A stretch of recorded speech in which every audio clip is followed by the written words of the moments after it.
Yo, what's going on, guys? KrispyFlakes here. Welcome back to another edition of Breaking the NBA.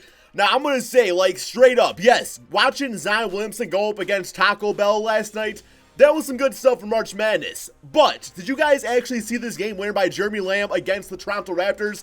This was absolutely insane, guys. Check this out. Hornets got a pair. Lamb lost it. Has to fire. Oh!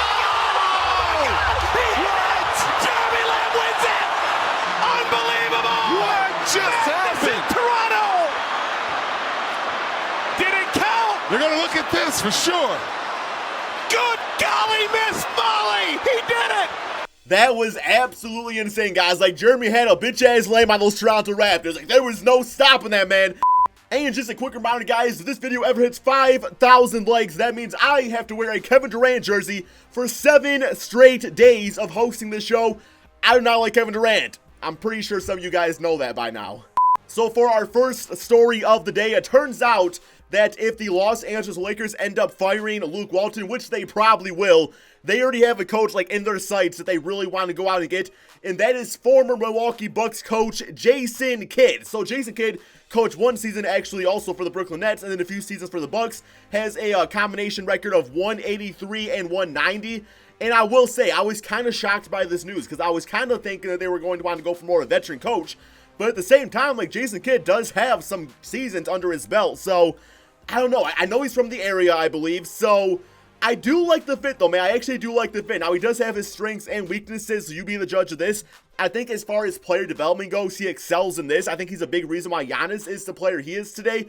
But I love the idea of Jason Kidd coaching Lonzo Ball, just because when I look at their style of play, I think they are both very similar. Kind of like those, because can I see Lonzo Ball turning into one of those, like, near triple doubles type of players, you know, where he goes out there and gets the 12 points, the 11 assists, and like the 8-9 rebounds per game, you know, a near triple double, kind of like how Jason Kidd was throughout his NBA career. I feel like defensively, you know, Lonzo's already there, and Jason Kidd was a great defender himself, so I feel like he can, you know, teach him even more in that department. So yeah, guys, I really like that bit. Now, some of the weaknesses that you are going to see with Jason Kidd, which could actually be a big time issue with the Los Angeles Lakers, is rotation management. Like, he was absolutely horrible with the rotations on the Milwaukee Bucks. He was always inserting guys in the lineup and taking them out for a few games, and you never really got like that beacon of consistency with J. Kidd. And that's a big time issue because the Lakers have a ton of just different parts on this team. So, you know, you're not only going to kill player confidence, but you're never going to get that chemistry down if you keep on switching guys out of lineups. Like, you have to have set positions that guys are going to play, and you are going to have set lineups that guys can run with, just because, I don't know, man, I just feel like it's a bad situation just with the different pieces the Lakers do have. Also, he's been known to have a very simplistic style of offense. I know his offensive rating from his teams have always been either near the bottom of the league or at least like middle of the road, but he does a lot of like pounded in style basketball, a lot of old school style basketball, which is not great because we are a 3-point shooting league now. But at the same time, like when he was coaching for the Bucks, they did have a lot of inside-oriented players, like Giannis, of course. So it does make sense that that's what he ran through that team. But I'm just saying, like, he's going to need to show that he can adapt out there. Also, his defense. It was like, some nights it was fantastic, like his defensive schemes. Then other nights it was just looking like bottom 40 in the NBA, and there's only 30 NBA teams. So, I mean, like, there was nights where his defense just looked atrocious out there, which goes to show that if he has a plan and he sees it working, he's going to stick with it. If he has a plan, a defensive game plan, and it's not working, he doesn't make the adjustments. So, once again, another bad situation right there. But I do think ultimately he will have the respect of LeBron James, and I do think that Jason Kidd could still do something out for the Los Angeles Lakers. If anything, he is going to be better than Luke Walton. So Kristaps Porzingis of the Dallas Mavericks, it turns out that he is 100% physically and mentally healthy and is ready to play some ball. But the issue is that the doctors gave him this strict procedure and plan of saying, hey, you're just not going to play this season. Like, pick it up next season. The team's not making the playoffs, so go out there, be 100% healthy, and just be sure of things. So Porzingis is just really frustrated about this because he wants to go out there and ball with his new team. Of course, he was traded from the New York Knicks, like, right before the trade deadline.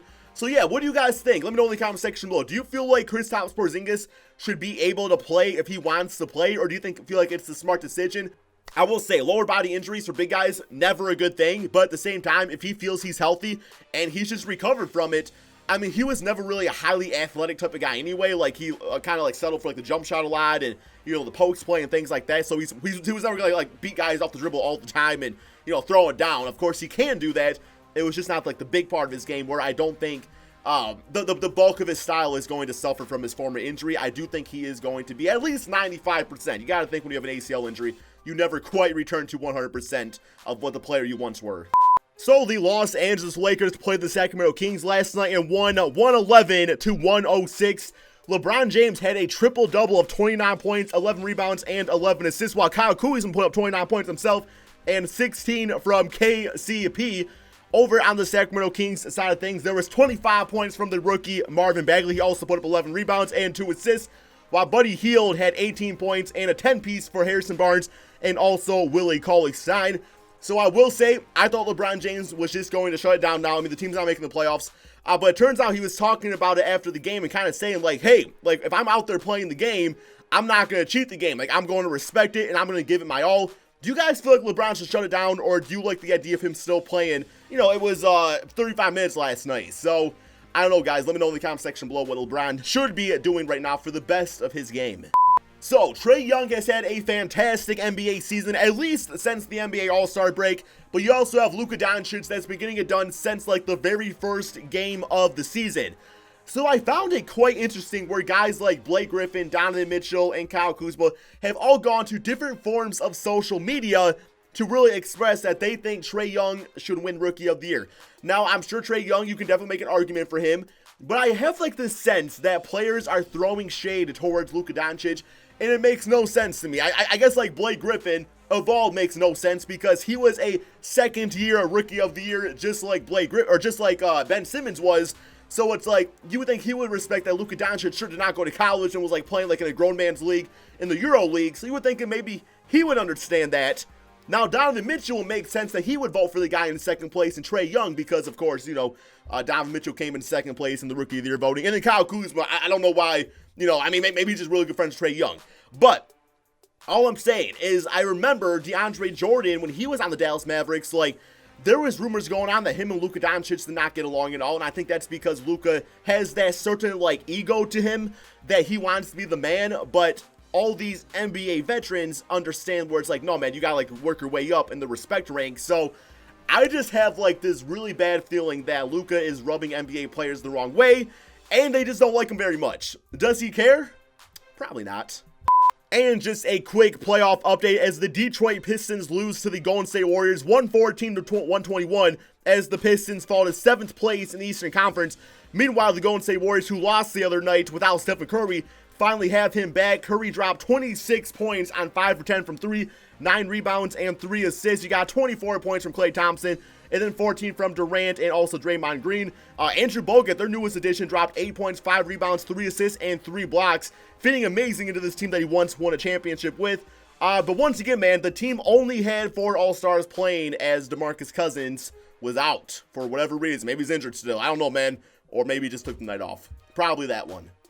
So I hope you guys enjoyed today's edition of Breaking the NBA. Stay tuned for the NBA Twitter question of the night. So until next time, peace out, my friends.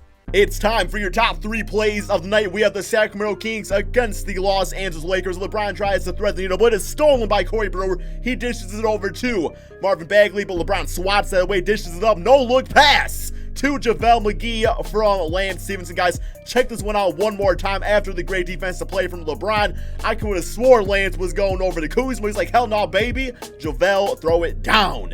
Number 2, we do have the Indiana Pacers and Denver Nuggets. The Pacers trying to run their offensive set right there. Sabonis going up for the dunk, but Plumlee throws it back. It could be Mason, it could be Miles, it could be whoever. It's one of the Plumlee brothers. That's all I know. We're going to call Miles because he gets up to that Mile High Club to throw that one back. That is your number 2 play of the night. What's up, Sabonis? Great defensive play. And your number 1 play, we have the Hornets and Raptors. Of course, we all knew this was going to be the number 1 play, the game-winning shot of the night, the heave, the prey from Mary Had a Little Jeremy Lamb. Banks it off, game-winning shot. Unbelievable, guys. One more time for the culture. This is your top play of the night, Jeremy Lamb. Everything about this game winner, just unbelievable.